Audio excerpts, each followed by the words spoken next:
Spiderman brand new day കണ്ടു. കിടിലൻ പടം. കാരണം ഇതുവരെ ഉള്ള മാർവൽസ് സെയിം പാറ്റേൺ തന്നെയാണ്, പക്ഷേ പടം അടിപൊളിയാണ്. കാരണം ഇതുവരെ വന്ന എന്താ സ്പൈഡർമാൻ സീരീസിനെ വെച്ച് ഇത് കുറച്ചും കൂടെ ഫ്രഷ് ആയിട്ട് കാണാനും പറ്റും. അതുപോലെ തന്നെ എല്ലാം വളരെ നല്ല അടിപൊളിയായിരുന്നു.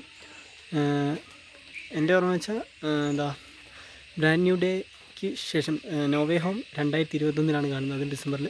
അതിന് ശേഷം കുറേ വർഷങ്ങൾക്ക് ശേഷം, ഒരു 4 വർഷം കഴിഞ്ഞ് തോന്നുന്നു, അതിന് ശേഷമാണ് ഒരു സ്പൈഡർമാൻ്റെ പുതിയൊരു പടം വന്നത്.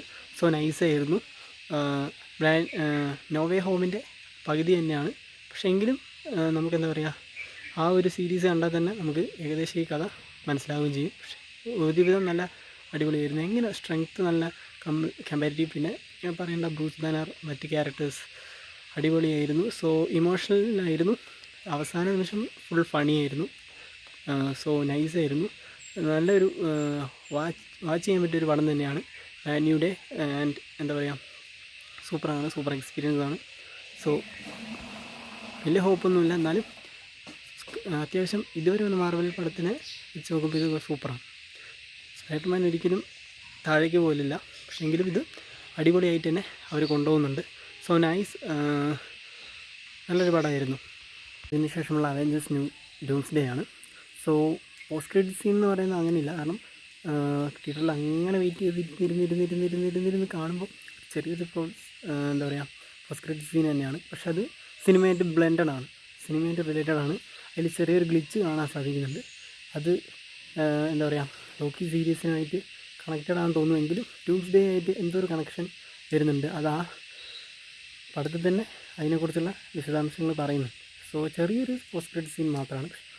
അവെഞ്ചേഴ്സ് ഡൂംസ് ഡേ അതിലേക്ക് ലീഡ് ചെയ്യുന്ന വിധത്തിലുള്ളതൊന്നുമില്ല, എങ്കിലും ചെറുതായിട്ടുള്ളതാണെന്ന് തോന്നുന്നു. പക്ഷേ ഡിസംബർ അവെഞ്ചേഴ്സ് ഡൂംസ് ഡേ കാണാൻ റെഡി ആയിരിക്കാം. ഓരോ മാർവൽ ഫാൻസിനും ഒരു ട്രീറ്റ് ആയിരിക്കും. പക്ഷേ Spiderman is gone awesome. So nice.